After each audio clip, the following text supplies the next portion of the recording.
వసుదేవసుతం వసుదేవసుతం దేవం దేవం కంసచాణూరమర్దనం కంసచాణూరమర్దనం దేవకీ దేవకీ పరమానందం పరమానందం కృష్ణం కృష్ణం వందే వందే జగద్గురుం జగద్గురుం శ్రీకృష్ణం వందే శ్రీకృష్ణ జగద్గురుం.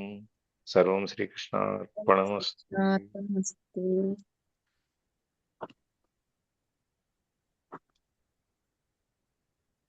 మన శనివారం నాడు 17-18 శ్లోకాలు చూసాం. దాంట్లో ఎవరెవరు ఈ జ్ఞానాన్ని పొందుతారు, మోక్ష సాధనకి ఎవరు చేస్తారు, ఎవరికి అనుమతి ఉంటుంది, ఎవరు చేయగలరు, మన మళ్ళీ పునర్జన్మ లేకుండా ఉండటానికి ఏం చేయాలి అనేదాన్ని 16 శ్లోకంలో చెప్పేటప్పుడు తీవ్రమైన సాధన తర్వాత మంచి అభ్యాసం ఈ రెండు ఉన్న వాళ్ళకి మాత్రమే అది దొరుకుతుంది. జ్ఞానం ఈ శ్లోకంలో 16 శ్లోకంలో 15 శ్లోకంలో జ్ఞానం వలన అజ్ఞానం అనేటువంటిది నశించి మనకి ఆత్మ దర్శనం అవుతుంది. ఆత్మ భాస్కరుడు, ఆత్మసూర్యుడు, ఆత్మ ప్రకాశవంతంగా కనిపిస్తుంది అని చెప్పి మనకు దాంట్లో చెప్పారు. అట్లాగే ఈ జ్ఞానం అనేది ఎలా పొందాలి అంటే దానికి భ్రమరకీట న్యాయం గురించి చెప్తూ తుమ్మెదని ఎట్లయితే ఆ కీటకం తలుస్తూ ఉంటుందో మనం కూడా అట్లాగే ఆ భగవంతుడిని సతతం అంటే మీకు సర్వకాల సర్వావస్థలందు అన్ని సందర్భాల్లోనూ మనం ఆయన వదిలేయకుండా మర్చిపోకుండా ఆయనతోనే మనం ఉండి ఏకాగ్రతతో నిష్ఠతో చేసినట్లయితే భగవత్ సాక్షాత్కారం భగవంతుడు ప్రత్యక్షం అవుతాడు అని చెప్పి మనం చూసాం. దాంట్లో దానివల్ల మనకి ఇక మళ్ళీ ఈ సంసార బంధనాలు కానీ మళ్ళీ పునర్జన్మలు కానీ ఏమీ ఉండవు. అది మరణం అనేది లేనటువంటి ఒక శాశ్వతమైనటువంటి ఈ కైవల్యం అంటే మనం తర్వాత జరిగేది అక్కడ స్వర్గము, వైకుంఠము, కైలాసం ఈ విధంగా జరుగుతాయి అని చెప్పి అందుకని మనం దీనికి చాలా ప్రయత్నం చేయాలి. ఆ ప్రయత్నం అనేది చేసినప్పుడు ఈ పాత జన్మల కర్మలు పాపాలు అవన్నీ నశించి మన కొత్త కర్మలే ఈ కర్మ ఎందుకంటే మనం నిష్కామ కర్మలో ఉంటాం కాబట్టి మనకి ఎటువంటి కర్మ ఫలితాన్ని ఆశించాం కాబట్టి అవన్నీ పక్కకి వెళ్ళిపోయి మనకి ఈ పాత కర్మలన్నీ కూడా నశించి మనం పూర్తిగా ఈ ఆత్మదర్శనం అనేది చేసుకుని దాని ద్వారా మనం మోక్షాన్ని పొందుతాము అని చెప్పేసి అని మనకి ఈ 17 శ్లోకంలో చెప్పి 18లో వచ్చి అందరినీ సమదృష్టితో చూడాలి. ఎవరైనా కానీ అది పండితుడైనా సరే, చండాలుడైనా సరే, గోవు అయినా ఆవు అయినా సరే, లేదు రోడ్డు మీద తిరిగే మన బయట ఉన్న కుక్కలైనా సరే వాటన్నిటిని సమానంగా చూడగలిగినప్పుడు మనం ఎటువంటి వికారాలకి లోను కాకుండా అయ్యో ఇదే ముట్టుకుంటామో అట్లంతా లేకుండా ఉండి చేసినప్పుడు అట్లా ఉండేవాళ్ళే సమదృష్టి ఉండేవాళ్ళే ఆత్మానుభవం అని అంటే జ్ఞానులు అని చెప్తారనమాట. అంటే మన జ్ఞానానికి మన దాంట్లో కూడా మన షిరిడి సాయిబాబా గురించి కూడా మనం చెప్తున్నాం. ఆయన గజ్జ కుక్కలకి పాలు పోయమని రొట్టె పెట్టమని దాని దగ్గర పెట్టుకుని తర్వాత నాన్న అనే అతను వచ్చి సింహాసనం నుంచి లేవమన్నా కూడా ఏం మాట్లాడకుండా లేచి పక్కకు నిల్చుని మళ్ళీ ఆయన వెళ్ళిపోయిన తర్వాత ఆయన కూర్చొని ఈ విధంగా ఏదైనా సరే అందరూ నాలాంటి వాళ్ళే, అందరిలోనూ నేనున్నాను, నాలో అందరూ ఉన్నారు అనేటువంటిది చూడాలని చెప్పి సర్వభూతములందు సర్వజీవులందు మొత్తం ఎటువంటి జీవి అయినా సరే అది చిన్నదా పెద్దదా దోమ బొద్దింక అవన్నీ చూడకుండా వాటన్నిటినీ మన సమాన దృష్టితో చూడగలిగినప్పుడు ప్రేమ దయ అనే వాటి మీదకు చూపించినప్పుడు మనకి ఈ మనుషుల్లో వీటి జంతువుల్లో మనకి కొన్ని ప్రాణులు మనకి ఇవన్నీ ఈ మనుషుల్లో వచ్చి బ్రాహ్మణుడిని చండాలుడిని ఎన్నుకున్నారు. జంతువుల్లో వచ్చి ఆవు, ఏనుగు, శునకం, కుక్క ఈ మూడింటిని ఎన్నుకొని ఈ మూడింటి గురించి మనకి ఒక ఉదాహరణ ఇస్తూ దీన్ని మనం ఏ విధంగా చూడాలి, అన్నిటిని సమానంగా చూడాలి అనేది ఒకటి. తర్వాత దేహ దృష్టి, మనోదృష్టి, ఆత్మదృష్టి ఈ మూడింటి గురించి కూడా చెప్పారు. మనం ఎవరన్నా చూసినప్పుడు మనకు 3 రకాలైన వ్యక్తులు ఉంటాం. కొంతమంది మనం సహజంగా కొంతమంది అందరం ఎదుట ఒక వ్యక్తి కనపడంగానే మనకి ఆ యొక్క దేహాన్ని చూస్తాం. మనకి ఎదురుగుండా కనపడంగానే దేహాన్ని చూస్తాం. మనోదృష్టి ఉన్నవాళ్ళు అవతల వ్యక్తి యొక్క మనసును చూడగలుగుతారు. అదే ఆత్మదృష్టి ఉన్నవాళ్ళు ఉత్తములు, ఆ జ్ఞానులు వాళ్ళు అవతల వ్యక్తిలోని ఆత్మను చూడగలుగుతారు. ఎందుకంటే అందరిలోనూ ఒకే ఆత్మ ఉంటది కాబట్టి వాళ్ళు ఆత్మను చూడగలుగుతారు. మనం కూడా ఈ సామాన్యులమైన మనం ఈ దేహ దృష్టి నుంచి మనోదృష్టికి, మనోదృష్టి నుంచి మనం ఆత్మదృష్టికి మనం ఎదిగేట్లుగా ఉండాలన్నమాట.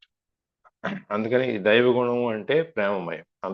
అందరినీ ప్రేమించాలి, అంతా ప్రేమగానే ఉండాలి. ఈ విధంగా మనకి ఒక మనుషులకే కాదు, లేకపోతే అయిన వాళ్ళకో, చుట్టాలకో, మన పిల్లలకో కాకుండా సకల జీవులకి, ఈ ప్రాణం ఉన్న ప్రతి జీవి, మనిషి అవ్వచ్చు, కీటకం అవ్వచ్చు, ఏదైనా అవ్వచ్చు, వాటన్నిటి మీద మనం చూపించగలగాలన్నమాట. ఆ ప్రేమ అనే దాన్ని సమానంగా మనం చూపించినప్పుడు మనం జ్ఞానులు అవుతాం. పండితులు అంటే ఏదేదో పుస్తకాలు చదివేసి డిగ్రీలు పెట్టుకుని డాక్టరేట్లు పెట్టుకునే వాళ్ళు కాకుండా మనం ఈ జ్ఞానులు అయినప్పుడు అందుకే ఆత్మ అనేది సర్వవ్యాపత్వం, సర్వవ్యాపి అనేది మొత్తం అంతా అన్ని చోట్ల, ప్రతి చోట ఈ ఆత్మ అనేది ఉంటుంది. ఈ ఆత్మ అనే దాన్ని మనం ఎక్కడ మనం ఈ సమాన దృష్టితో అన్ని చూడగలిగినప్పుడు ఈ ఆత్మ అనేది మనం చూడగలుగుతాం అనమాట. దీన్ని మనం వేదాంతం నోటితో చెప్పేవాళ్ళు కాకుండా ఆచరణ చేసి మనం చెప్పిన దాన్ని ఆచరించి దాని ద్వారా ఫలితాన్ని పొందేవాళ్ళని జ్ఞానులు అంటాం. వాళ్ళందరూ ప్రాక్టికల్గా వాళ్ళకున్న ఆ అనుభవాన్ని, చదివిన దాన్ని వాళ్ళు అనుభవంలో తీసుకొచ్చుకుంటారు. ఇది మనం 17, 18లో నిన్న చూసాము. 19వ శ్లోకానికి వెళ్దాం. వాళ్ళు ఆల్రెడీ మీరు చేసేసారు అందరూ మన 2 రోజులు అయినా ఒకసారి జస్ట్ రీక్యాప్ చేసుకున్నట్టుగా ఉంటుంది. మళ్ళీ మొదలు పెడుతున్నాం. 19 చదవండి. ఇహైవ తైర్జితః సర్గో ఏషాం సామ్యే స్థితం మనః నిర్దోషం హి సమం బ్రహ్మ తస్మాత్ బ్రహ్మని తే స్థితాః. ఏషాం అంటే ఎవరి యొక్క, మనస్సు, సామ్యే సమభావమునందు, అంటే నిశ్చల సమస్థితి అందు లేక సర్వభూతములందు ఆత్మను సమముగా చూచుటలో, స్థిరముగా ఉన్నదో, తైహి వారి చేత, ఇహ ఏవ ఇచ్చటనే, ఈ శరీరముతోనున్నప్పుడే, సర్గ జనన మరణ రూప సంసారము జిత జయింపబడినది. హి ఎందువలనగా బ్రహ్మము ఆత్మ నిర్దోషము, దోషరహితమైనది, సమమైనది.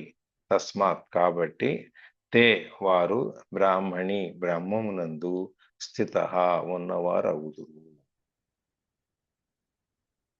ఎవరి యొక్క మనసు సమభావమునందు అంటే నిశ్చలంగా సమస్థితి అందు లేక సర్వప్రాణుల నందు ఆత్మను సమముగా చూసును. ఎవరి మనస్సు అయితే అందరితో సమానంగా ఉండి అందరినీ సమానంగా చూస్తూ వాళ్ళ ఆత్మని కూడా సమభావంతో చూడాలి, స్థిరముగా ఉండాలి. స్థిరముగా నున్నతో అట్టి వారి జన్మమునే జనన మరణ రూప సంసారమును జయించిన వారు అవుతారు. ఎవరైతే నిశ్చల మనస్సు కలిగి, ఎవరైతే ఎటువంటి అందరినీ సమానంగా చూస్తూ ఆత్మను చూడగలుగుతారో వాళ్ళు ఈ జన్మలోనే ఈ జనన మరణం, ఈ రూపం, జననం మరణం రూపం ఇవేవైతే ఉన్నాయో ఈ సంసారము, వీటన్నిటిని జయించిన వాళ్ళు అవుతారు. ఎందుకంటే బ్రహ్మము దోషరహితమైనది, సమమైనది. బ్రహ్మం అనే దానికి ఎటువంటి దోషం లేదు.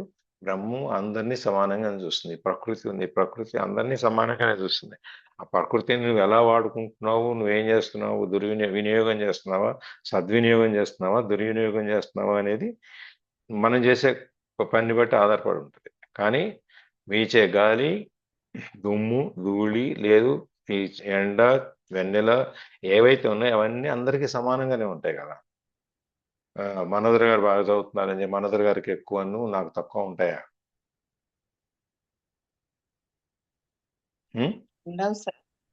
ఉండాలి సార్. దేవుడిచ్చేది, ప్రకృతి ఇచ్చేది అందరికీ సమానమే. మన సమానంగానే. ఆలోచన అమెరికాలో ఉన్న అరుణ్ గారు అయినా అంతే, మన హైదరాబాద్లో ఉన్న వాళ్ళు అంతే, లేదు పొద్దుటూరులో ఉన్న శ్రీలక్ష్మీదేవి గారు అయినా అంతే. ఎవరికైనా అన్ని సమానంగానే ఇచ్చాడు దేవుడు. 24 గంటలే ఇచ్చాడు. ఎవరికి ఒక సెకండ్ ఎక్కువ ఇవ్వలేదు, ఒక సెకండ్ తక్కువ ఇవ్వలేదు. అందుకని ఇవన్నీ బ్రహ్మం అనేది అందరినీ సమానంగా చూస్తుంది. దానికి ఎటువంటి దోషాలు ఉండవు. దాంట్లో ఎటువంటి దోషాలు ఉండవు. కాబట్టి ఈ సమత్వం అంటే ఈ సమమైన దృష్టి చూస్తాంలో వాళ్ళు స్థితిగా ఉండాలి. అంటే వాళ్ళు నిశ్చలంగా ఉండాలి. ఒకళ్ళు రాగానే ఒక విధమైన సమానంగానే చూస్తారు. కానీ ఆ ఎక్స్‌ప్రెషన్‌లో ఒక్కోసారి తేడా రావచ్చు. వ్యక్తీకరించడంలో ఒక్కొక్కసారి తేడా రావచ్చు. అది కూడా లేకుండా నిశ్చలంగా ఉండి ఎవరైతే సమదృష్టితో చూస్తారో వాళ్ళు ఈ బ్రహ్మంలో ఉన్నట్టుగానే అవుదురు. వాళ్ళు బ్రహ్మంలో ఉన్నట్టుగానే మనం భావించొచ్చు అనమాట. అంటే బ్రహ్మంలో వాళ్ళు కూడా ఒక భాగం అయిపోతారు. ఇప్పుడు మన శరీరంతో ఉన్నా కూడా, జీవంతో ఉన్న శరీరంతో ఉన్నా కూడా ఈ జననము, మరణము, సంసారము, ఈ బంధాలన్నిట్లో నుంచి, ఈ రూపము వీటన్నిటిలో నుంచి వీళ్ళు బయటకొచ్చేస్తారు. గృహస్థాశ్రమంలో ఉంటూ వీళ్ళు జ్ఞానులయ్యి ఈ బంధాలన్నిటిని బయటకొచ్చి అన్నిటిని సమదృష్టితో చూడాలన్నమాట. అది ఈ దీంట్లో తాత్పర్యం. కాకపోతే ఇందులో దీనికి ఒక ఉపాయం కావాలి కదా! మన జనన మరణము, రూపము, బంధము, సంసారం వీటిలో నుంచి బయటికి రావాలి అంటే వాటిలో ఆ బంధాలు వదిలించుకోవాలంటే చిన్న ఉపాయం చెప్తున్నారు. దాంట్లో ఏంటి? దీనన్నిటికి కారణం మనస్సు. జననము, మరణము, రూపము, లేపోతే సంసారము, దీంట్లో బంధాలు, వాళ్ళ పెద్ద కొడుకంటే ఎక్కువ ప్రేమ, చిన్న కొడుకంటే తక్కువ ప్రేమ, లేకపోతే తల్లికేమో చిన్న కొడుకంటే ప్రేమ, పెద్ద తండ్రికేమో పెద్ద కొడుకంటే ప్రేమ, వాళ్ళు ఇయన్నిటిలోంచి మనం బయటికి రావాలి. దీనిన్నిటికి కారణం ఏంటి? మనస్సు. మనస్సు ఎట్లా స్పందిస్తుందో దాన్ని బట్టి మనం వాళ్ళ మీద బంధాలు అన్నీ పెరుగుతాయన్నమాట. అందుకని ఈ మనస్సు అనే దాన్ని మనము మనసనేది చంచలంగా ఉంటది. ఒక చోట తిన్నకం ఉండదు. అది అటు, ఇటు, ఇటు, అటు పరిగెడతా ఉంటది. ఎందుకంటే అది మన స్వాధీనంలో ఉండదు కాబట్టి. మన మెదడులో ఆలోచనలు ఎక్కడెక్కడో పరిగెడతా ఉంటాయి. మనం ఇక్కడ కూర్చొని మనం మాట్లాడుతున్నా కూడా మనం ఇంకెక్కడో ఆలోచిస్తాం.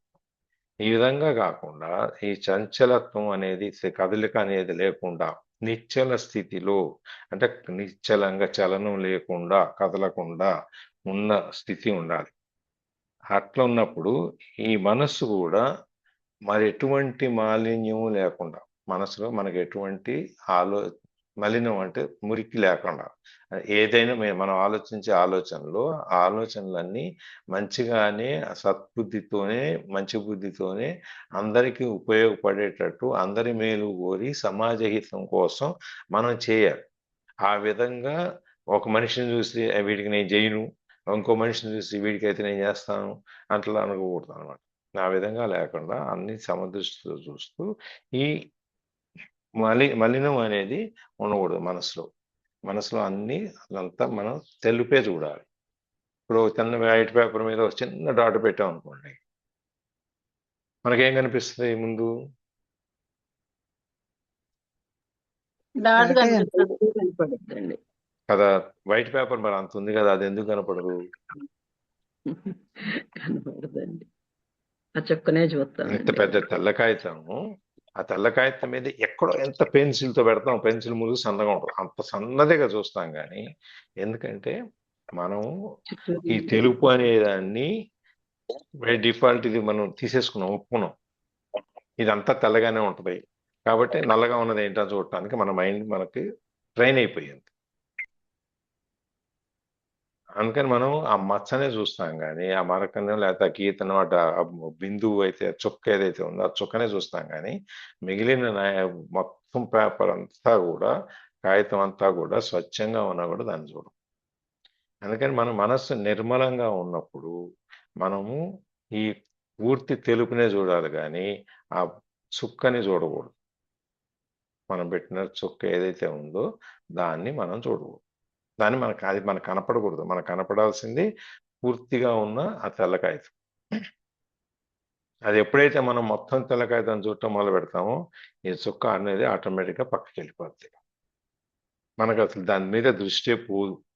దృష్టే పోనప్పుడు మనకింకా నిశ్చలంగానే ఉంటాం కదా! చంచలం అనేది మనకు ఉండదన్నమాట. అట్లా మనసులో మాలిన్యం లేకుండా నిర్మలంగా ఉంటారో వాళ్ళకి అంటే భగవానుడు ఎవరి మనస్సులో సమంగా చూస్తాడో సర్వభూతములందును అన్ని సర్వజీవులకి మొత్తం జీవ ప్రపంచాన్ని మొత్తాన్ని సమంగా చూస్తారో వాళ్ళ సమదృష్టి ఉంటుందో వాళ్ళు వాళ్ళ యొక్క ఈ నాగరికత, ఈ సంస్కృతి, మానవ జీవితం ఇవన్నిటిని మనం జయించేస్తాం.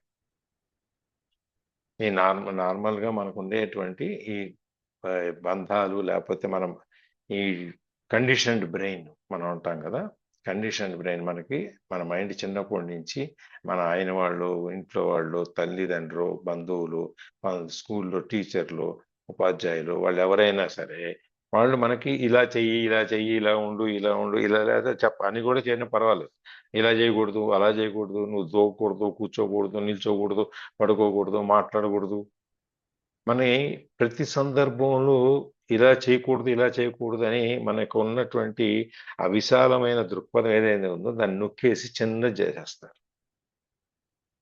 కాబట్టి ఆ కండిషన్డ్ మైండ్ ఏదైతే ఉందో, మన మానసిక స్థితి ఏదైతే ఉందో దాన్ని మనం బయటకు వచ్చేసినట్టు అనమాట. ఎప్పుడైతే మనం అందరినీ సమానంగా చూస్తామో, మన మనసు నిర్మలంగా ఉంచుకుంటామో, మనం ఈ బంధాలన్నిటి నుంచి పెట్టుకుని పక్కకు వస్తామో, అప్పుడు మనం అందరినీ సమదృష్టి కలిగి మనం వీళ్ళందరినీ జయించినట్టు అయిపోద్ది అనమాట. ఎందుకంటే మనం ఆల్రెడీ చెప్పుకున్న పరబ్రహ్మం అనేది, బ్రహ్మం అనేది ఎటువంటి దోషాలు లేదు. దోషం అది పూర్తిగా ఉన్న తెల్ల కాగితం. అలాంటి తెల్ల కాగితం మనం కూడా తయారైనప్పుడు ఈ నిర్దోషి హి సమం అని చెప్పి మనకి మధ్యలో పైన చెప్తారు. దాంట్లో రెండో లైన్లో నిర్దోషం హి సమం అని చెప్పి మనకు శ్లోకంలో చెప్పారంటే ఈ ఎటువంటి దోషరహితమయ్యి మలినం లేకుండా సమమయంగా చూస్తారో వాళ్ళు బ్రహ్మం నుండే కాపురం ఉంటారు, అంటే బ్రహ్మంతోనే కలిసి ఉంటారు.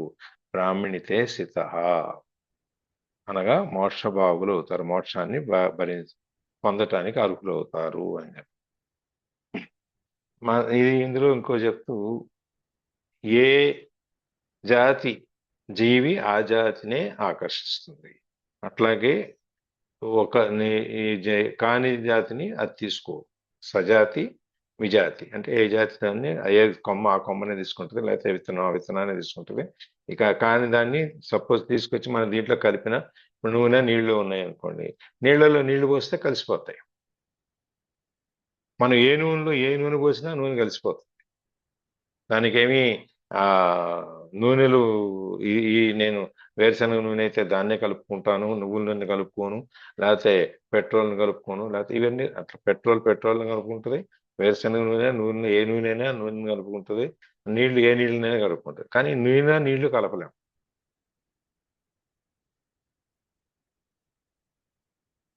నీళ్లు కలుపుతారా? కలుస్తాయా?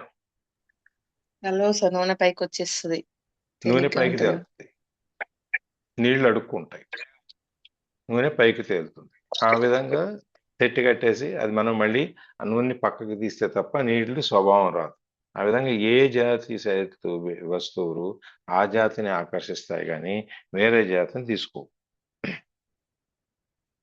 అందుకని బ్రహ్మంతో ఏకం కావాలి అంటే, బ్రహ్మంతో మనం కలిసిపోవాలంటే ఆ బ్రహ్మం యొక్క లక్షణాలని మనం పొందాలి. ఇది సూత్రం. మన సిద్ధాంతం ఏంటంటే ఏ జాతి దాన్ని ఆ జాతిది. ఇప్పుడు అది మనకి ఇంగ్లీష్లో సామెత ఉంది కదా, the birds of all folks come together అని చెప్పని.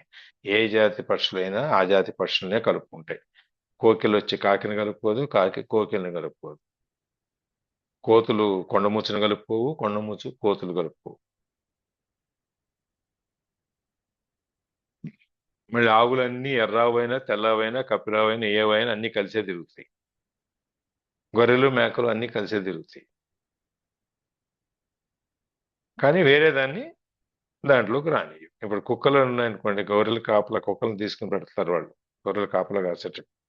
కానీ కుక్కను వాటిలో కలవదు, అది వీటితోనే నడుస్తుంది ఓనర్.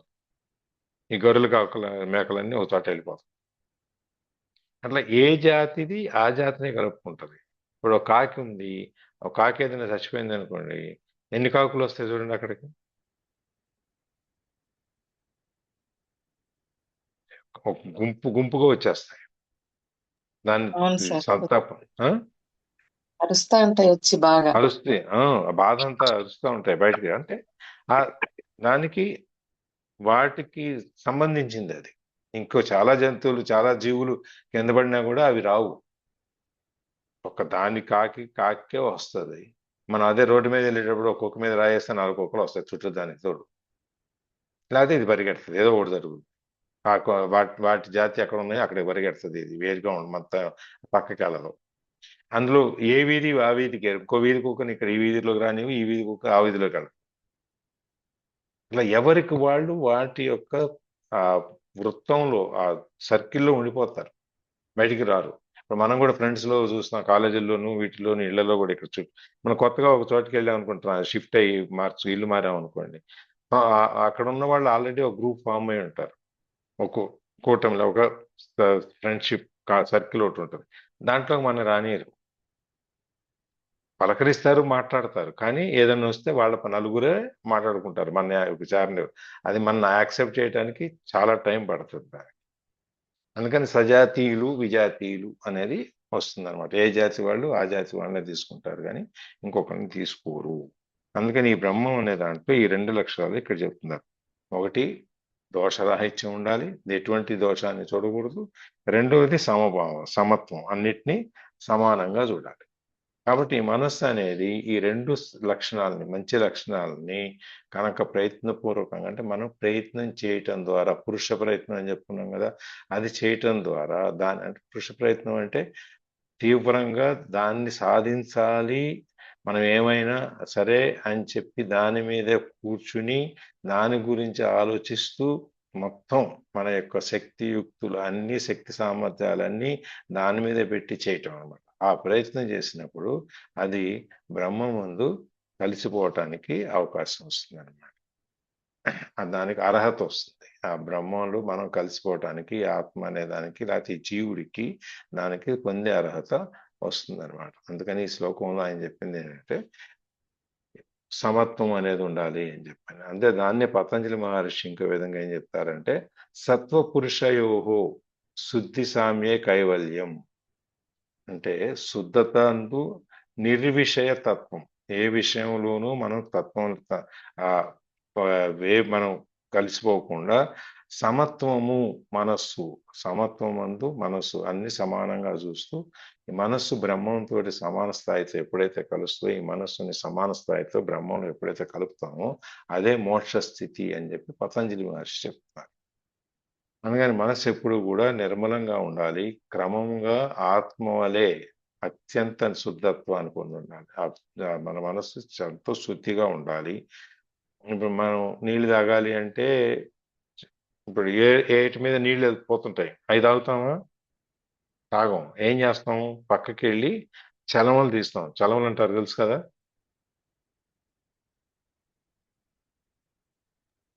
చలమలు అంటారు. చిన్నగా.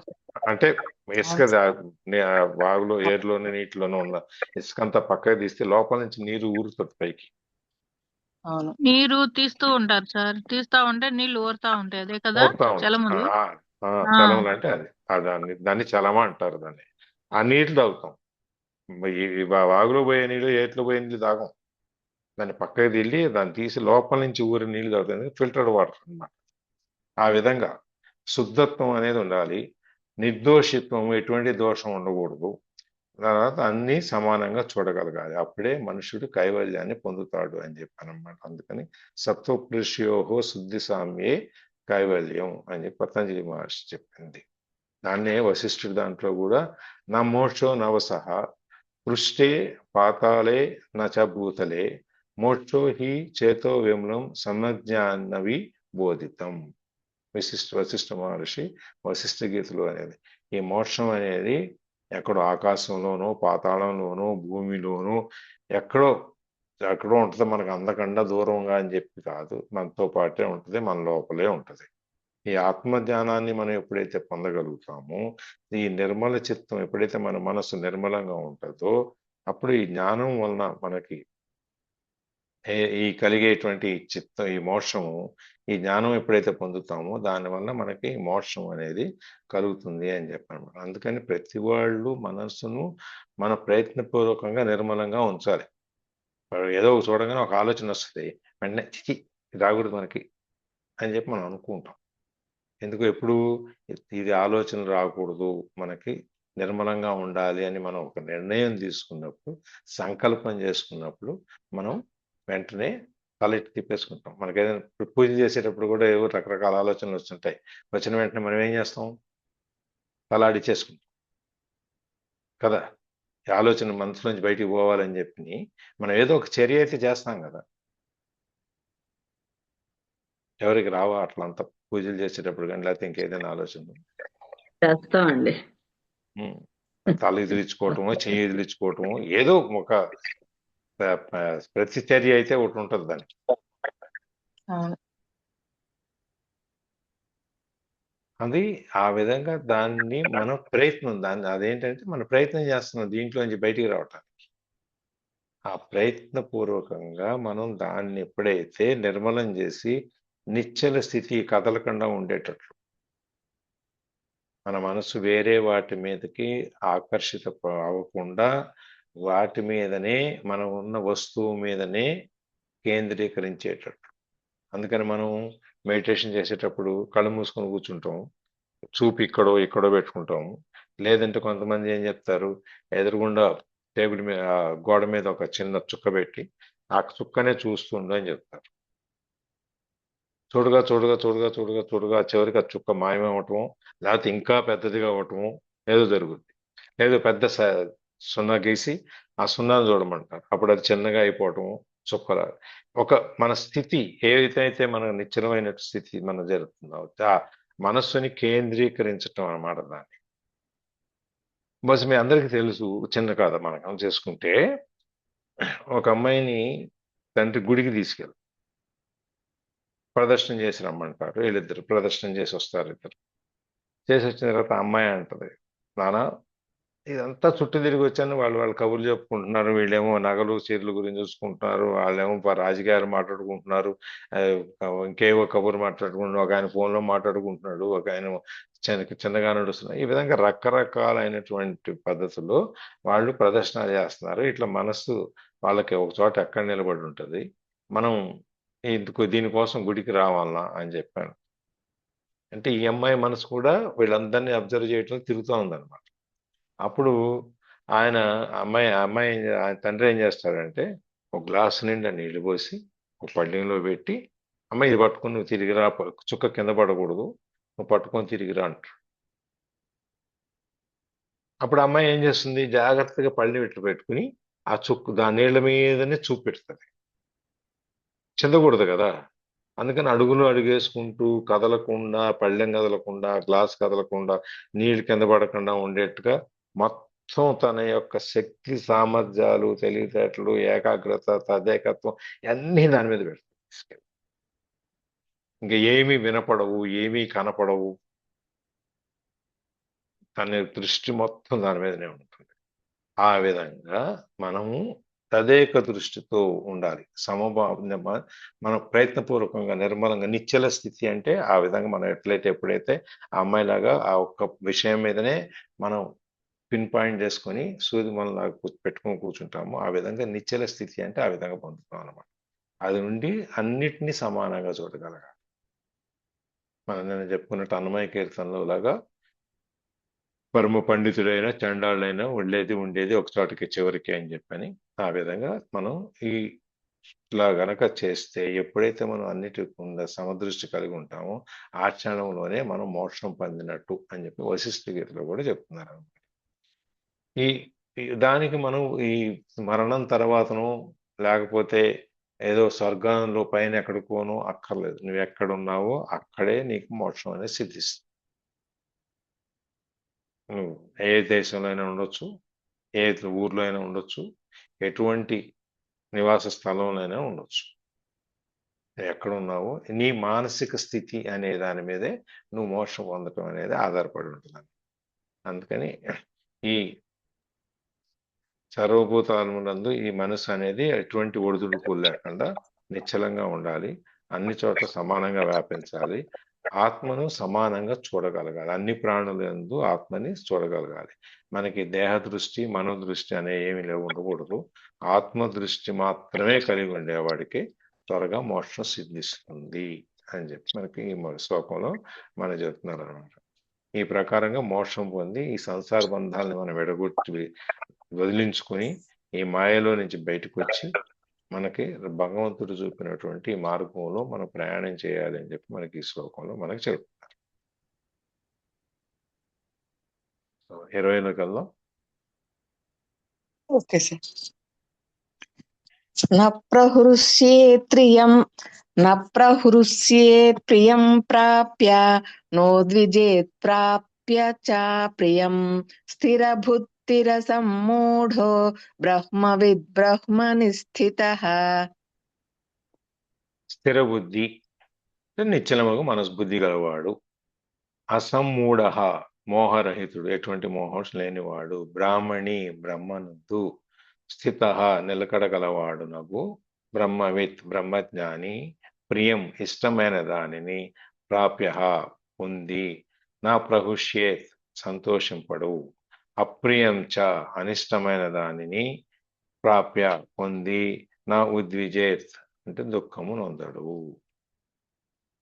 స్థిరమగు బుద్ధి గలవాడు మోహరహితుడు. బ్రహ్మమందు నిలకడ గలవాడు అగు బ్రహ్మజ్ఞాని. ఇష్టమైన దానిని పొందినప్పుడు సంతోషమును గాని, ఆయన ఇష్టము లేని దాన్ని పొందినప్పుడు దుఃఖమును గాని పొందకుండును. అంటే స్థిత ప్రజ్ఞుడు. మనం ఏ స్థితిలో అయినా ఇష్టమైందైనా కాస్త ఇష్టం లేనిదైనా రెండింటినీ మనం సమానంగానే చూస్తాం. ఎవరు చూస్తారో అది సమానంగా? స్థిరమైన బుద్ధి గలవాడు, మన బుద్ధి అటు ఇటు పోకుండా ఉన్నవాడు. మోహరహితుడు, దేని మీద మోహం ఆశ పాశము లేనివాడు. బ్రహ్మమునందు నిలకడగలవాడు, మన మనస్సుని బ్రహ్మమునందే నిలిపి ఉండేవాడు. ఈ ఉన్నవాళ్ళు ఇష్టమైన అనిష్టమైన కాందైనా ఏది పొందినా కూడా వాళ్ళు దాని వలన స్పందించరు అని చెప్పి. ఇప్పుడు ఇట్లా వెంటనే విసిరేయటము, ఇష్టం లేని దాన్ని, లేకపోతే పక్కకు దోసేయటము, ముట్టుకోకపోవటము, ఇష్టమైన దాని దగ్గరికి ఇంకో 2-3 సార్లు వెళ్ళి తినటము, ఇవన్నీ ఏముండవు వాళ్ళకి. ఆహారం తీసుకోవాలి, ఆహారం తీసుకున్నాం. సాత్వికమైన ఆహారం ఉండాలి, సాత్వికమైన ఆహారం, అందులో మసాలాలు ఇవన్నీ లేకుండా అవాయిడ్ చేసి ఒక చిన్న మంచిగా ఉన్న పప్పు, మంచి తెల్లన్నం, ఈ బిర్యానీలు అన్నీ లేకుండా చూసుకుని అది తినేసి వస్తాం. ఎందుకని మనం ఇట్లాంటివన్నీ ఈ బిర్యానీలు కానీ లేకపోతే ఈ కారాలు ఉప్పులు ఎక్కువ ఉన్నది చేస్తున్నందువల్ల ఏమవుతుంది మనకి? అవి తిన్నందువల్ల రజోగుణం పెరుగుతుంది సార్. రజోగుణం పెరుగుతుంది. అదే సాత్వికమైన ఆహారం తిన్నందువల్ల సత్వగుణం పెరుగుతుంది. అందుకని మనం దాని మీద, సత్వగుణం మీద మన దృష్టి అంతా దాని మీద ఉంది కాబట్టి మనం సాత్వికమైన ఆహారం తీసుకుని వస్తాం. ఇదేదో బాగుంది, నాన్ వెజిటేరియన్ చికెన్ బాగా చేశాడు, మంచి స్మెల్ వస్తుంది, మంచి ఫ్రై అయిపోయి దోరగా ఇది ఉంది, కలర్ కొంచెం గోల్డిష్ కలర్ లో ఉంది, బంగారం రంగులు అని చెప్పి దాని మీద పరిగెత్తాం. చక్కగా పాలకూర పప్పు, మామిడికాయ పప్పు, ఒక్క చిన్న కూర వేసుకుని పెరుగు వేసుకుని తినేసి. అది దానివల్ల ఏంటంటే మనం ఈ రెండింటికి మీద ఎటువంటి మోహం ఉండకూడదు. ఇష్టము అయిష్టము ఏదొచ్చినా కానీ మనం సమానంగా చూడగలగాలి అనే దానికోసం. ఈ బ్రహ్మ సాక్షాత్కారం పొందిన వాళ్ళకి ఆత్మ సాక్షాత్కారం ఎప్పుడైతే అవుతుందో వాళ్ళకి ఏం జరుగుతుంది, వాళ్ళని గుర్తించాలి. ఎలా అంటే ఈ విధంగా అన్నమాట. అజ్ఞానికి జ్ఞానికి గల భేదం ఏంటి అంటే ఎట్లా వ్యక్తీకరిస్తారు అంటే, మన కళ్ళున్నాడికి కళ్ళు లేనాడు, లేదు మనమే కళ్ళున్నా కూడా కళ్ళు మూసుకొని నడిచామనుకోండి, మన నడక ఎట్లా ఉంటుంది? ఎత్తుక్కుంటూ ఇట్లా ఇట్లా ఇట్లంటూ కొంచెం తూలినట్టుగాను. మామూలు కళ్ళు తెరిచి నడిస్తే ఎంత స్థిరంగా ఉంటాం అంత స్థిరంగా ఉండం కదా. చీకట్లోనే అట్లా చేస్తాం సార్, ఇంకా కళ్ళు కాదు, లైట్ చీకట్లోనే కళ్ళు తెరిచి కూడా అలాగే చేస్తాం. పైగా మన రోజు తిరిగే ఇంట్లో కూడా లైట్ లేకపోతే చీకట్లో తడువుకుంటూ వెళ్తాం, ఏ కుర్చీ తగులుద్దో ఏ సోఫా తగులుద్దో అని. అలా కాకుండా మనం ఎక్కడ ఉన్నా, ఏ స్థితిలో ఉన్నా కూడా మనం అది నిశ్చలంగా ఉండి చూడగలగాలన్నమాట. అట్లాంటి సందర్భాల్లో బ్రహ్మజ్ఞాని అనేవాడు ఎటువంటి పరిస్థితుల్లోనూ పక్కన పిడుగు పడుతుందన్నా కూడా చలించడు. కానీ నీ పడితే ఏమవుద్ది అని చెప్పి అనుకుంటారు అన్నమాట. కరెక్ట్గా 6 పాయింట్ వేస్తాం.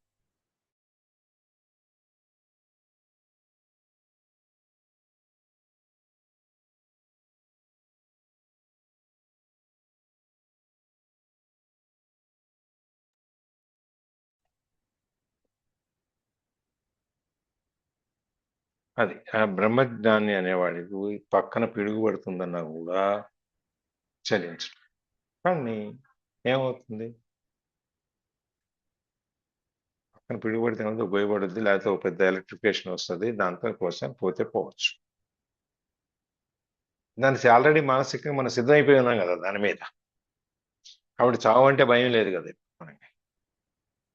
కాబట్టి అది పట్టించుకోక్కర్లేదు. అందుకని స్థితి బ్రహ్మజ్ఞాని అనేవాడు ఏం జరిగినా కూడా ఎటువంటి పరిస్థితుల్లో కూడా వరద వస్తుందంటే రాని పరిగెట్టడు. ఆశ లేదు కదా ప్రాణం మీద కానీ లోకం మీద కానీ దేని మీద కూడా వాడికి పాశం అనేది లేదు. ఎటువంటి వ్యసనాలకి లోనుగాడు, ఎటువంటి మనకు వ్యతిరేకమైనటువంటి పరిస్థితుల్లో ఉన్న చలించడు. ఇవన్నీ ఏమీ ఉండవు. సుఖం వచ్చినా చలించడు, దుఃఖం వచ్చినా చలించడు, కష్టం వచ్చినా చలించడు. అయ్యో పడిపోయిందే అని ఏమి అనడం. పాప పడిపోయింది అంటే పక్కకి వెళ్ళి లేచి నిలబెట్టేసి వచ్చింది అంతే. పాప నిలబెట్టడం, లేకపోతే 4 అడుగులు వేయించడం, లేకపోతే ఏదైనా దెబ్బ తగిలితే దాన్ని క్లీన్ చేయటం, అయిపోయింది అక్కడితో. అటువంటి మానసిక స్థితిని మనం పెంచుకోవాలన్నమాట. అందుకే అది ఈ స్థితి ఎవరికి వస్తుందంటే జ్ఞానులకి బ్రహ్మ సాక్షాత్కారం పొందటానికి గురువు ఎవరా అంటే వాళ్ళకు వస్తాయి ఇవన్నీ. వాళ్ళు చేయగలుగుతారు. మనం కూడా ఆ పరిస్థితికి మనం చేరుకోవాలి. ఈ బ్రహ్మం తెలిసిన వాడికి, జ్ఞానం ఉన్నవాడికి లోకం అంతా మిథ్య, భ్రమ, మాయ, అశాశ్వతమైంది. మనకి ఎన్ని 3-4 చాప్టర్స్ లో అధ్యాయాల్లో మనకు చెప్పుకుంటూ వచ్చారు. ఈ బ్రహ్మ మన రోజువారీ కార్యక్రమాలు చేసుకుంటూ ఈ బ్రహ్మ అనే ఈ మాయ అనే దాంట్లో, ఈ భ్రమ అనే దాంట్లో మనం కూరుకుపోతాం. ఇదే ప్రపంచం అనుకుంటున్నాం, మనం ఇదే జీవితం అనుకుంటున్నాం. అదన్నీ కాదు. మనకి ఇవన్నిటినీ ఈ కండ్ల మీద మనకున్న పొరను ఎప్పుడైతే మనం తీసేస్తామో, ఈ తెర వెనక, ఈ మాయా భ్రమ అనే తెర వెనక ఏముందో దాన్ని మనం చూడగలుగుతాం. సినిమాకి వెళ్తాం, 70mm స్క్రీన్, పెద్ద స్క్రీన్ కనిపిస్తుంది. ఆ స్క్రీన్ వెనకాల ఏముంది ఉంటుంది?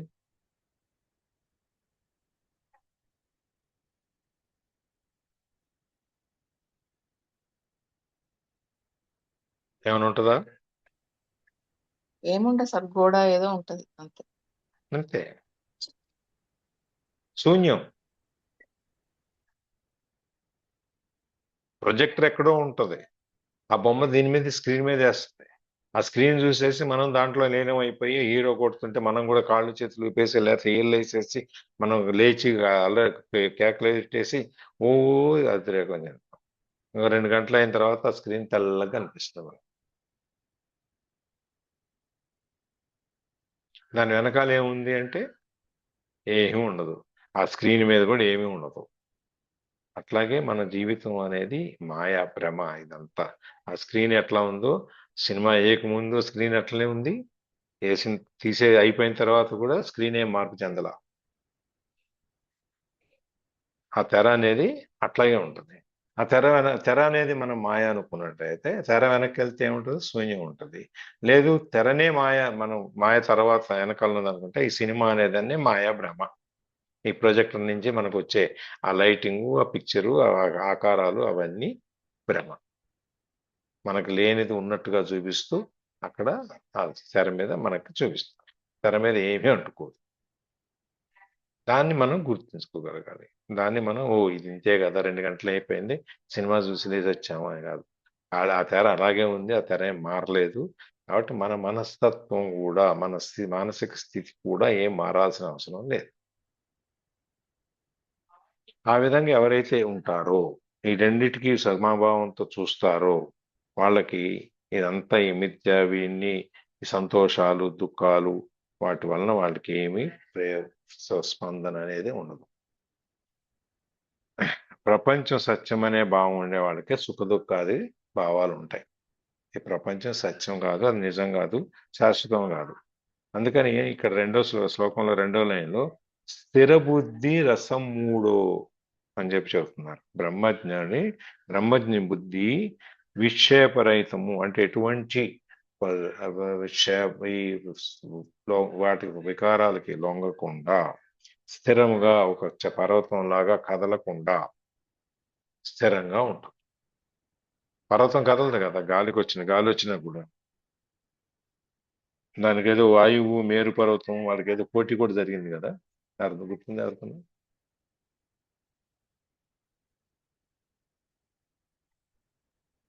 ఎదువరకు రోజుల్లో పర్వతాలకు రెక్కలు ఉండేవి, అవి ఒక చోట నుంచి ఒక చోటకి ఎగురుతూ ఉండేవి. ఇప్పుడు తర్వాత రెక్కలు పోయినాయి, ఎక్కడ ఉన్న పర్వతాలు అక్కడే ఉంటాయి, కదలవయి. అట్లాగే మనం కూడా పర్వతంలాగా కదలకుండా స్థిరంగా ఉండాలి.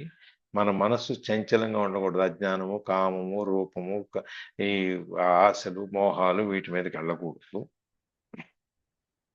అది ఉంటే మనం వెలుతురులో నుంచి చీకటిలోకి వెళ్ళినట్టుగా అయిపోతుంది. అందుకని బ్రహ్మజ్ఞాని అనేవాడికి, బ్రహ్మజ్ఞకి మోహం కానీ సందేహాలు కానీ ఎటువంటివి ఉండవు. అందుకని అసమ్మూఢ స్థిర బుద్ధి అసమ్మూఢో అంటే మోహరహితుడు అని. ఎండమావులు ఇవన్నీ మనం అనుకుంటాం, దారిలో రోడ్డు మీద నీళ్లు ఉన్నట్టుగా కనిపిస్తుంది కానీ అక్కడ నీళ్లు ఉండవు, దాన్ని ఎండమావులు అంటాం మనం. అట్లాగా అది వాటి అంతే అన్ని ఎండమావులు ఇట్లాంటివన్నీ అని తెలిసిన వాడు ఎటువంటి మోహం పొందకుండా, ఎటువంటి దాని వెనకాల పరిగెత్తకుండా ఒక చోట నిలబడి ఉంటాడు. అది తెలియని వాడు నీళ్లు ఉన్నాయనుకొని చేతిలో ఉన్న నీళ్లు కూడా పారబోసి అక్కడ పట్టుకుందాం అని చెప్పి పరిగెడతాడు, అది తెలియని వాళ్ళు.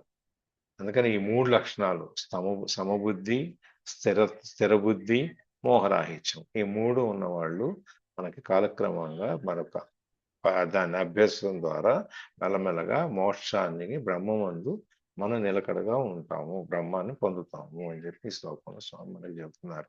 అందుకే ప్రియ వస్తువులైనా, ఇష్టమైన వస్తువులు దొరికినా, అయిష్టమైన వస్తువులు దొరికినా, మనకు నచ్చని వస్తువు దొరికినా రెండింటిని మనం సమానంగా చూడగలగాలి అనేది. ఈ 21వ శ్లోకం కూడా పైపైన చూద్దాం, చూసి మళ్ళీ లేదు ఎవరన్నా షేరింగ్ ఉంది అంటే దానికి ఏమన్నా అనుభవాలు చెప్తాం, దీంట్లో ఏమున్నాయంటే దానికి.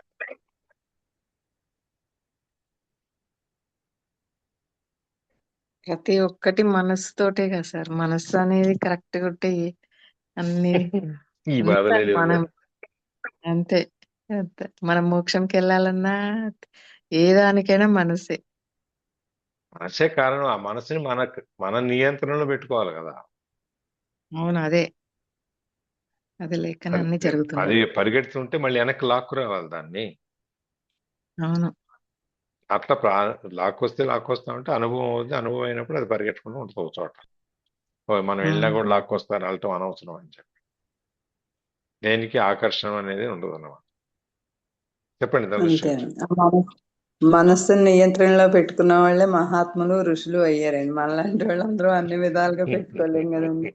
ఎంతో అభ్యాసం చేస్తే గాని మహాత్ములు, ఋషులు, మునులు మనస్సును కంట్రోల్లో పెట్టుకుని అలా తపస్సులు చేసి అలా అయ్యారండి. అందుకనే వాళ్ళు ఏ మాట అన్నా అది జరుగుతుంది. ఎవరు మన ఆత్మ ఎలా ఉందో అన్ని తెలుసుకోగలుగుతున్నారండి. మనిషిని చూడగానే లోపల మనసు ఎలాంటిది అనేది వాళ్ళకి అర్థమైపోద్దండి. అంత అభ్యాసం చేసి అంత చేయటం వల్ల. మనం పెట్టుకుందామన్నా 5 నిమిషాలు ఉంటుంది, మళ్ళీ మామూలే మన మనసు. అందుకనే సాధకుడు ఒంటరిగానైనా వెళ్ళిపోతాడు. అవునండి. ప్రయత్నం చేయనివాడు, సాధకులు కానివాడు గుంపులో ఉండిపోతాడు. అవునండి. ఎందుకంటే ఎవరికి కనపడకూడదు, ఎవరు గుర్తించకూడదు అని చెప్పి గుంపులో ఉండిపోతాడు.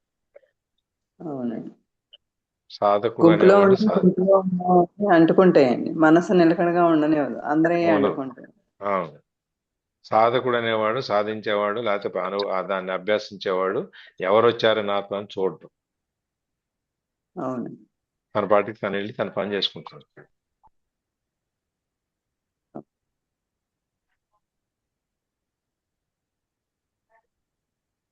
ఇప్పుడు మనము ఇవన్నీ చదువుకొని నేర్చుకొని ఇలా తెలుసుకొని ఇదంతా ఇట్లా కొంతమంది ఏం అంటే చదువు ఏం నాలెడ్జ్ అయిన వాళ్ళు కూడా కొందరు అట్లా ఉంటారు సార్. అంటే దేనికి చలించకుండా.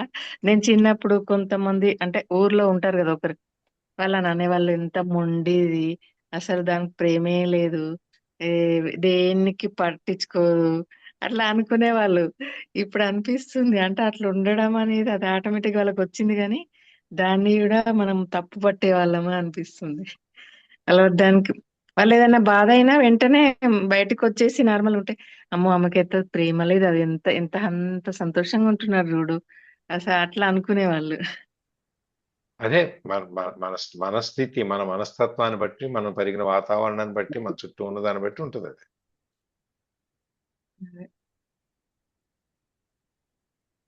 అంతేగాని దానంతటా అది మిత భాషలు అంటారు చూసారా, చాలా తక్కువ మాట్లాడతారు. మనం అరగంట సేపు మాట్లాడితే వాడు ఒక్క మాట కూడా మాట్లాడితే చిన్న మాట మాట్లాడతారు అంతే. మా వారి లాగా సార్ అంతే. అల్లాడుతుంటే అదంతా అవసరమా ఇప్పుడు? ఆ 100 మాటలకు ఒక మాటకు ఆన్సర్ ఇస్తారు, ఎదురుగా నిలబడి మాట్లాడినా కూడా. అందుకని అట్లా అది ఉండి దేనికి చలించకూడదు. దాన్ని మన స్థితప్రజ్ఞత అంటాం. దాన్ని అది కదలకుండా మాటలు తక్కువ చెల్లించడం, మరి మాటలు తక్కువ ఉన్నప్పుడు చెల్లించకుండా ఉండాలి కదా సార్, అట్లా అది ఉండట్లేదు కదా. మనసులోనే ఏదున్నా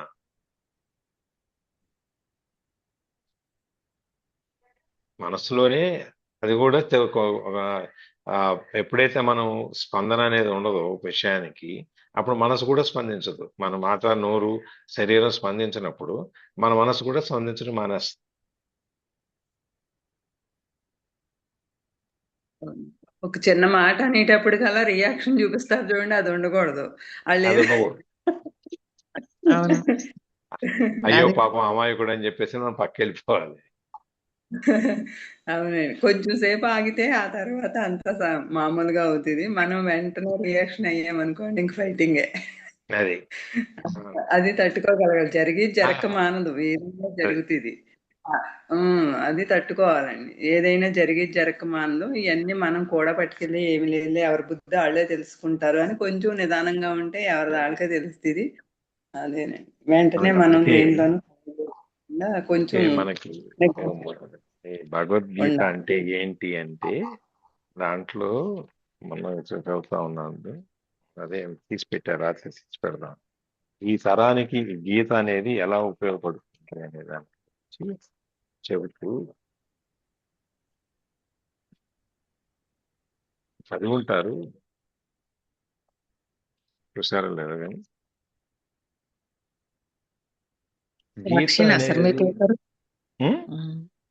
సాక్షినా మీది? కాదు, ఈనాడు. దాంట్లో మనం ఏదైనా ఒక పని మొదలు పెడితే ఒక మంచి స్థితిలో ఉండి మొదలు పెడతాం. గందరగోళంగా చికాకుగా ఉన్నప్పుడు మనం ఏ పని మొదలు పెట్టం. అయిష్టతో మొదలు పెట్టం. మనకి ఇష్టమయ్యి ముహూర్తం ఎందుకు ఎత్తుక్కుంటాము, ఆ పని సక్రమంగా పూర్తి కావాలి అని చెప్పని ఆ విధంగా మన స్టోరీ మొదలు పెడతాం అక్కడి నుంచి. కానీ గీత దగ్గరికి వచ్చేటప్పటికి అది మొదలే గందరగోళంతో మొదలవుతుంది. యుద్ధం దగ్గర నుంచి కూర్చొని, యుద్ధం చేయాలో అక్కర్లేదు దగ్గర నుంచి అర్జునుడు నీరసపడిపోయి నేను వీళ్ళందరినీ చంపాలనేటువంటి ఇటువంటి ఒక గందరగోళమైన పరిస్థితి, క్లారిటీ లేని పరిస్థితిలోంచి మనకి గీత ఉద్భవిస్తుంది, మనకు గీత పుడుతుంది అక్కడి నుంచి. అందుకని ఇది మనకి మన జీవితాన్ని, మన ప్రవర్తనని, మన ఆలోచనల్ని, మనకున్న సవాళ్ళని సమర్థంగా ఎదుర్కోవాలి అంటే, జాగ్రత్తగా మనం బయట వాటిని ఛాలెంజెస్ని మనం ఫేస్ చేయాలి అంటే, వాటన్నిటికీ సమాధానాలు మనకి గీతలో దొరుకుతాయి. ఎవరికైనా సరే ఏ ప్రశ్న వచ్చినా సరే ఆ గీత చదివితే గీతలో ఏదో ఒక శ్లోకంలో మనకి దాని గురించి స్వామి చెప్తారు, ఈ పరిస్థితిలో ఇట్లాంటప్పుడు అని చెప్పేసి. అందుకనే మొదట్లో మనకి కర్మయోగం, జ్ఞానయోగం, సన్యాస యోగం ఈ వరుసను మనకు పెట్టుకుంటూ వచ్చారు. అవన్నీ అయిన తర్వాత చివరిలోకి వెళ్తాం మనం. ఇంకాను ఏం చేయాలో తోచని స్థితిలో ఉన్న అర్జునుడు కృష్ణుని అడుగుతాడు, ఎందుకంటే ఆయన పక్కన ఉన్నాడు కాబట్టి. ఆయన వచ్చినప్పుడు కృష్ణుడు అప్పుడు ఈ గీత జ్ఞానోదయంతో మొదలవుతుంది. నువ్వు ఇలా చెయ్యి అని చెప్పడు ఆయన. నీ ప్రశ్నలన్నీ చేసిన తర్వాత, ఈ సమస్యలన్నీ చెప్పిన తర్వాత అప్పుడు పరిష్కారం ఏంటని చెప్తాడు. నేను చంపేది నేనే, చంపించేది నేనే, నువ్వెవరు, నీకేమిటి, నువ్వు బాణాలేసేయి అని చెప్పి చెప్పలే ఆయన. జ్ఞాని అజ్ఞాని, కర్మ నిష్కామ కర్మ, సత్కర్మ వికర్మ వినాశనం, ఇవన్నిటిని వికారాలు సకారాలు మకారాలు వీటన్నిటిని చెప్పుకుంటూ వస్తారు. సరే ఆయన చెప్పారా, ఆయన చెప్పిన 2 నిమిషాలు యుద్ధ కేంద్రంలో అంత యుద్ధ స్థలంలో అంత చెప్పడానికి ఇంత పెద్ద గీత ఇన్ని శ్లోకాలు చెప్పడానికి కుదిరిందా, ఇవన్నీ మధ్యలో అవన్నీ మనం వదిలేద్దాం. 700 శ్లోకాలు ఇవన్నీ ఏవైతే ఉన్నాయో అన్ని శ్లోకాలు ఆయన చెప్పుండొచ్చు. ఆ టైంలో వాళ్ళకి అన్ని వేల సంవత్సరాలు బతికేవాళ్ళు కాబట్టి మన 2 నిమిషాలు ఆ రోజున వాళ్ళకి 2 గంటలు అవ్వచ్చు. అంతే కదా. 18 రోజులు అంటే మనకి 24 గంటలు, వాళ్ళకి ఎన్ని రోజులు ఉంది మనకు తెలియదు. ఏమైనా ఎవరికైనా ఐడియా ఉందా ఒక రోజు అంటే వాళ్ళకి ఎంత అనేది? 24 మనకైతే గంటలు ఒక సంవత్సరం అయితే వాళ్ళకి ఒక రోజు అంటారండి. ఆ విధంగా మనం లెక్కేసుకుంటే మనకి ఆయన ఈ 700 శ్లోకాలని మనకి చెప్పినట్టుగా అనుకున్నట్టయితే దాంట్లో ఏ సమస్య ఎప్పుడు కూడా ఎటువంటి ఘర్షణ అనేది ఎప్పుడు వస్తుంది, మన భావోద్వేగాలు కనుక ఉత్తేజితం అయినప్పుడు, దాని పైకి లేచినప్పుడు ఈ సమస్యలన్నీ వస్తాయి, ఘర్షణలన్నీ వస్తాయి. ఆ ఘర్షణలు వచ్చినప్పుడు ఎటువంటి నిర్ణయం తీసుకోవాలి, ఎలా నిర్ణయం తీసుకోవాలి అనే దాని గురించి మనం ఆలోచించామనుకోండి, అటువంటి ఘర్షణాత్మకమైనటువంటి మానసిక స్థితిలో ఉన్నప్పుడు, స్ట్రగుల్లో ఉన్నప్పుడు మనం నిర్ణయాలు తీసుకుంటే తప్పుడు నిర్ణయాలు వెళ్తాయి. మనం ఎటువంటి నిర్ణయాలు తీసుకోవాలి అంటే మానసిక స్థితి తల్లారిపోయి సమానంగా మనకు ఎటువంటి వికారాలు లేనప్పుడు మనం నిర్ణయం గురించి తీసుకోవాలి. సమస్య వచ్చిన వాడికే పరిష్కారం కూడా వాడి దగ్గరే ఉంటుంది, సమస్య చెప్పిన వాడి దగ్గరే. అందుకని ఈ మన ఫలితాలు, మన ఆందోళనలు ఎన్ని కారణాలు అవుతాయి, అంతర్గత మన లోపల ఉన్న పోరాటాలకి. ఇది మన మనసు కూడా కురుక్షేత్ర భూమి లాంటిది, కురుక్షేత్రం లాంటిది. అక్కడ ఆ యుద్ధ భూమిలో మనలో జరిగేటువంటి రోజు పోరాటాలు ఉంటాయి. వాళ్ళు 18 రోజులే చేశారు, మనం రోజు పోరాడుతూనే ఉంటాం, ప్రతి దాంట్లోనూ యుద్ధం చేస్తూనే ఉంటాం మనం. అవన్నీ అన్నమాట, వాటి గురించి వాటి ఫలితాల గురించి ఇవన్నీ ఆయన చెప్పేది. నువ్వు ఫలితం గురించి ఆలోచించడం మానే. మన దురదృష్టకరమైన విషయం ఏంటంటే మనం ముందు ఫలితం ఏంటని చూస్తాం. ఈ ఫలితం వస్తుంది అంటే అప్పుడు మనం ఈ ఎఫర్ట్ పెట్టడానికి, ఈ శ్రమ పెట్టడానికి, ఈ పని చేయటానికో మనం మొదలు పెడతాం. నువ్వు ఈ దారిలో నడవు, ఈ దారిలో నడిస్తే నీ ఫలితం ఏదైతే ఉందో దాని గురించి వదిలేయి. నువ్వు బెంగళూరు వెళ్ళాలనుకున్నావు, బెంగళూరు వెళ్తున్నావు, ఈ బెంగళూరు ఈ దారిలో వెళ్ళిపోతావు. ఎప్పటికి జరగలుగుతాను ఏంటి అనేది నీ ప్రణాళిక ఏదో ఒకటి ఉంటుంది, ఆ ప్రణాళిక ప్రకారం నువ్వు వెళ్ళిపోతే సరిపోతుంది. ఫలితం అనేది ఎప్పుడు వస్తుంది, నువ్వు చేరినప్పుడు వస్తుంది. అది ఆయన చూసుకుంటాడు. అందుకని నువ్వు ఫలితం గురించి ఆలోచించి నువ్వు పని మొదలు పెట్టకు. నీకు ఎప్పుడైతే శ్రమ మీద దృష్టి పెట్టకుండా ఫలితం మీద దృష్టి పెట్టావో నువ్వు శ్రమ చేయటం మానేస్తావు. అందుకని మనకు చెప్పేది మనకి, నువ్వు అతిగా ఆలోచించవు దాని గురించి, ఫలితాన్ని గురించి. దాన్ని నాకు వదిలేయి, శ్రమ అనేది నువ్వు చెయ్యి. కర్మణ్యేవాధికారస్తే మా ఫలేషు కదాచ. అందుకని మనకి ఎప్పుడు మన గుర్తింపు అనేది మనకి ఈ శరీరం నుంచి కాదు. మనం ఎటువంటి పెర్ఫ్యూమ్ రాసుకున్నాము, ఎటువంటి సెంట్ రాసుకున్నాము, ఎటువంటి వాసన వస్తుంది మన దగ్గర నుంచి అనేది కాదు, ఆత్మ నుంచి వస్తుంది అని చెప్తారు కృష్ణుడు ఇందులో. అది మానసిక క్రమశిక్షణ అనేదాన్ని మనకి చూపిస్తుంది. భావోద్వేగాల్ని నియంత్రించి సమానంగా తీసుకునేట్టుగా చేస్తుంది. ఇవన్నిటిని మనకి ఈ భావోద్వేగాలు, సమతుల్యత, మన ఈ సవాళ్ళని ఎదుర్కొనేటప్పుడు మనం ఈ స్థితప్రజ్ఞతతో మనం ఎలా ఎదుర్కోవాలనే దానికి గీత మనకు సమాధానం చెప్తుంది అనమాట.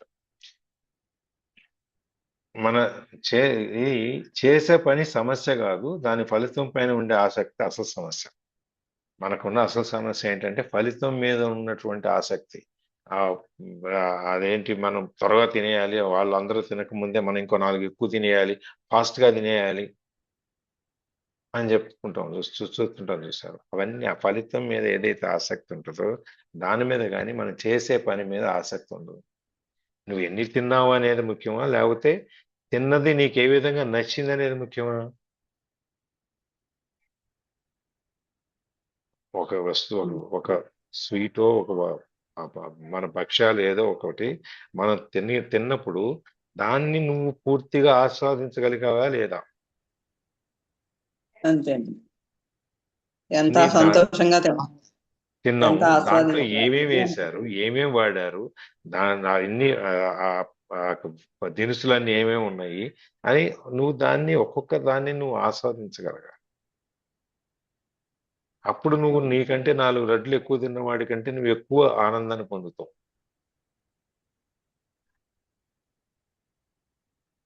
అంతే. కానీ మనం ఏం చేస్తాము, ఎక్కువ తినేయాలి మళ్ళీ దొరకదు మనకని చెప్పేసి దాన్ని ఆస్వాదించడం మానేసేసి ఇంకా ఎక్కువ పెట్టుకొని తినేస్తాం.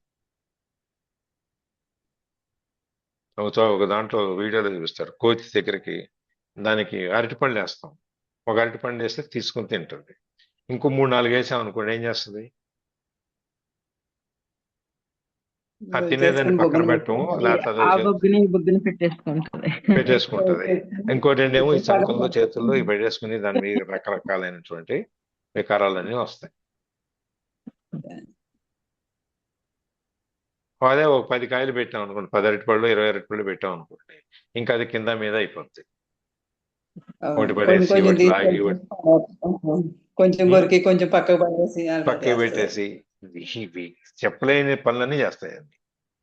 అట్లా కాకుండా నువ్వు అదే కనుక ఒక పండు ఇచ్చినప్పుడు బాగానే ఉంది కదా, అది అవునండి.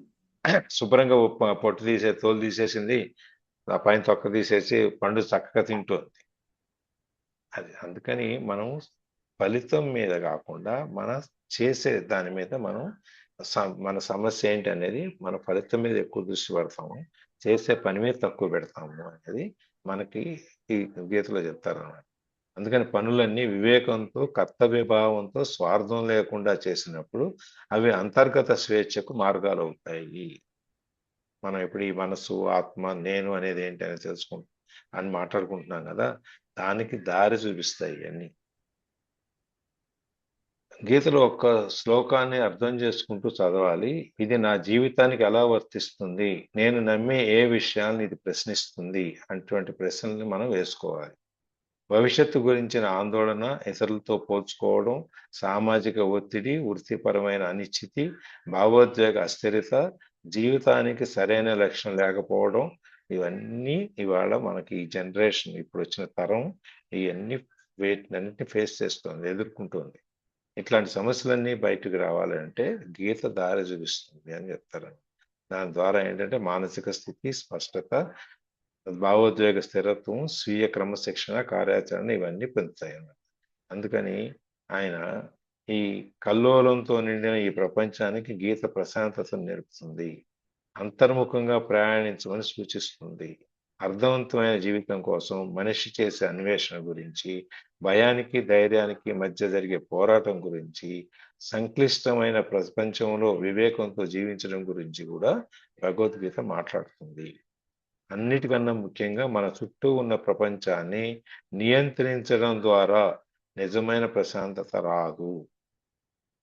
ఇంట్లో నలుగురు ఉంటే ఈ నలుగురిని మన కంట్రోల్లో పెట్టుకోవాలి. నా మొగుడు నా కంట్రోల్లో ఉండాలి, నా పెళ్ళాం నా కంట్రోల్లో ఉండాలి, నా పిల్లలు నా కంట్రోల్లో ఉండాలి. ఇట్లా రోజు వారి యుద్ధం జరుగుతుంది. ఇవన్నిట్లో నుంచి మనకు బయటికి తీసుకొస్తానమాట.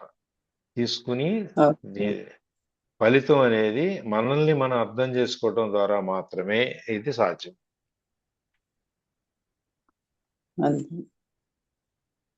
గీత ఏం చెప్తుంది అనేది ఎవరు ఎవరి కంట్రోల్లోనూ ఉండండి, మనమే మన కంట్రోల్లో ఉండాలి. అదే మనం మనమే మన కంట్రోల్లో ఉండము, ఉండాలి, ఉంటే అన్ని జరుగుతాయి. ఇంకంతే. అందుకని భర్త మీద భార్య పెత్తనం చెలాయించాలా, భార్య మీద భర్త పెత్తనం చెలాయించాలా కంటే నువ్వు ఆమెను రాణి చేయి, నువ్వు రాజు అవుతావు. నువ్వు ఆయన్ని రాజుని చేయి, నువ్వు రాణి అవుతావు. అవునండి. అలా కౌరవులు కాకుండా పాండవులు మనలోనే మన మనసే కౌరవులు పాండవులు కురుక్షేత్ర యుద్ధం రోజు మొత్తం అంతా రోజు మన ఇంట్లోనే జరుగుతుంది. అవునండి. అది నువ్వు ఆమెను రాణిని చేస్తే కదా నువ్వు రాజు అవుతావు, లేకపోతే నువ్వు రాజు అవ్వలేవు కదా. నువ్వు ఆయన రాజుని చేస్తే నువ్వు రాణి అవుతావు. రోజు పోటాడితే ఆయన ఇంట్లో పని మనిషి అవుతాడు, నువ్వు పని మనిషి అవుతావు.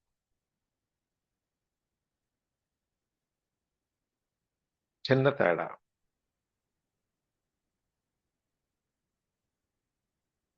మనం అవతల వ్యక్తిని ఏ విధంగా చూస్తే అవతల మన స్థాయి ఏం పెరుగుతుంది. అవతల వ్యక్తిని మనం ఉన్నతంగా చూస్తే మన స్థాయి కూడా ఉన్నతంగానే ఉంటుంది.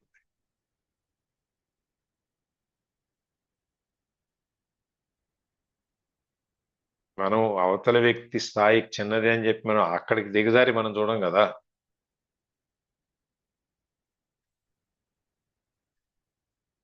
చెప్పులు కొత్తగా ఉన్నాయి, బాగున్నాయి అని చెప్పేసి నెత్తిన పెట్టుకొని తిరుగుతారా? నిజం కదా సార్. రూపాయి అయినా పెన్ను జేబులో ఉంటుంది. అదే మరి 1000 రూపాయలైనా చెప్పులు వాకిలి బయటే ఉంటాయి. కాళ్ళకే ఉంటాయి, బయటే ఉంటాయి. మనం దాన్ని బట్టి మనం ఈ ఈ శిక్షణ, క్రమశిక్షణ అనేది, తర్వాత మన విషయం అనేది సమానంగా చూడటం అనేది. కానీ ఇవన్నీ దేన్ని ఎక్కడ ఉంచాలనే జ్ఞానం మాత్రం తొందరగా రాస్తారు మా బోటాళ్ళకి. చెప్పులు తెచ్చాం మా ఇంట్లో ఓటర్కి పెడతాం, పెన్ను తీసాం బయట పెట్టేస్తాం. అందరికీ ఉండే చాలా మందికి రాదు అది. సో అన్నిటి మీద సమదృష్టి ఉంచుకోవాలి అని చెప్పి అందుకని స్వామి దీంట్లో మనకి మీకు 2 మాట శ్లోకాలు తెలుసా? చెప్పారు. సమదృష్టి అసలు ఉండకూడదు సార్. ఇప్పుడు అందరూ సమానమే, అందరూ సమానమే. పేదవాళ్ళు లేరు, కులం తక్కువ వాళ్ళు లేరు, ఎక్కువ వాళ్ళు లేరు, అందరూ సమానమే అనుకున్నాను. నాకు స్నేహితులు, ముఖ్యంగా హార్ట్ఫుల్ గా ఉండే స్నేహితులు నాకు లేరు. అట్లా కాకుండా అట్లా కాకుండా నేను ముందే గనక కొంచెం జ్ఞానం ఉండి నా మైండ్ సెట్ వీళ్ళు సెట్ అవుతారని కనీసం ఒక్క మంచి ఫ్రెండ్ని, కనీసం ఇంట్లో ఇబ్బందులు చెప్పుకోవడానికి ఒక ఫ్రెండ్ని కూడా నేను తయారు చేసుకోలేదు. అందుకని సమదృష్టి కాదు, ఏంటంటే మనం తెలివిగా ఆలోచించి మనం అడుగు మాత్రం వేయాలి. సమదృష్టి అయితే అందరూ చీప్ గా తీసి పక్కన పడేస్తారు సార్. అంతే. ఎవరి మనస్తత్వానికి, ఎవరి గొప్పతనానికి వాళ్ళకి ఇచ్చే విలువ వాళ్ళు ఖచ్చితంగా ఇవ్వాలి. బట్టలు అందము కాదు, మానసిక స్థితిని బట్టి మనం ఖచ్చితంగా విలువ ఇవ్వాలి. అందరూ సమానం. ఇప్పుడు అందరూ సమానం ఎట్లా అవుతారు సార్? కాదు. ఇప్పుడు అందరూ ఉన్నతమైన సమానం అని మనస్తత్వం ఉండే చెప్పలేదు. వాళ్ళని ఒక ఘాటిని కట్టేసి అజ్ఞానుల్ని ఒకే ఘాటిని కట్టేస్తే ఇంకా ఏమవుతుంది? అందరూ సమానము అని చెప్పి ఆయన చెప్పట్లా. అందరినీ ఉమ్. సమానంగా చూడండి అని చెప్తున్నారు అంతవరకు. జ్ఞానిని అజ్ఞానిని ఇద్దరిని సమానంగా చూడని చెప్తున్నారు. చదువుకున్న చెప్పడానికే కానీ వాడిని సార్, చదువుకోని వాడిని ఒకటే చేయమని చెప్తున్నారు, ఆచరణకి ఒక్కడిగా చూడమని. ఆచరణకి సరిపోదు సార్, చెప్పడానికే ఇది. చెప్పటం అందుకనే ఆచరించమని చెప్పేది. ఉమ్. ఆచరించడం మొదలు అదే. పెడితే ఎక్కడో ఒక చోట ఉమ్. ఒక తీరానికైతే చేరతాం కదా, ఒక ఒడ్డుకి వెళ్తాం కదా కదలటం మొదలు పెడితే. చెప్పండి భావన్ గారు అంతే కదా, చెప్తున్నారు. అంతే కదా సార్. ఒక ఒడ్డుకి వెళ్ళేటప్పటికి అనుభవం అంతా వెనక్కి వెళ్ళిపోద్ది, కాలం అంతా కరిగిపోద్ది సార్. అదే నేర్చుకునేటప్పటికి, తెలుసుకునేటప్పటికి. ప్రయత్నం అయితే జరిగింది కదా, ఫలితం గురించి మనం అవును. ఆలోచించట్లేదు కదా. చెప్పండి భావన్ గారు.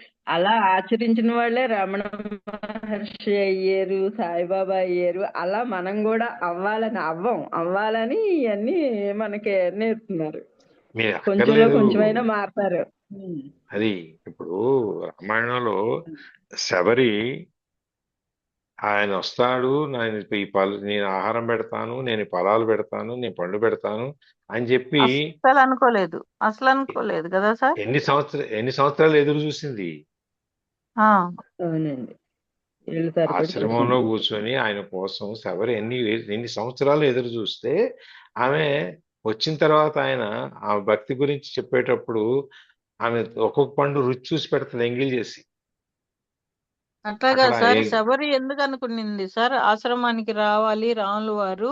రాముల వారి వాళ్ళు దర్శనం కావాలి నాకు అని చెప్పి ఎదురు చూస్తా ఉండింది. ఆ, ఆ ఎదురు చూడటం అనేది ఎంత తీక్షణతో, ఎంత తదేకంగా ఎదురు చూసింది అంటే రాముల వారు వచ్చారు అక్కడికి. రావాల్సి వచ్చింది ఇంకా. అంతే మరి, తప్పదు, భక్తి రాకొస్తుంది.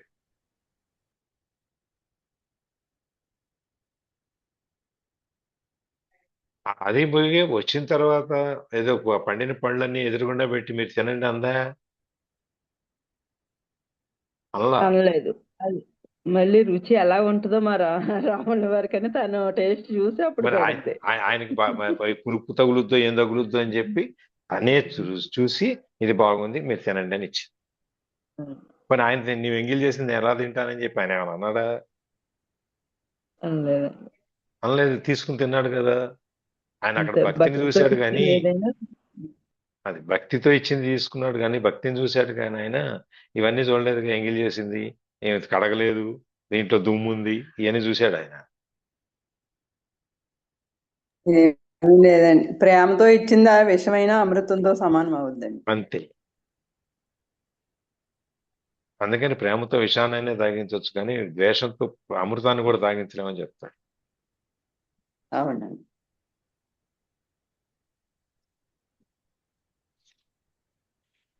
సరే, క్లోజింగ్ ప్రేయర్ చేద్దామా?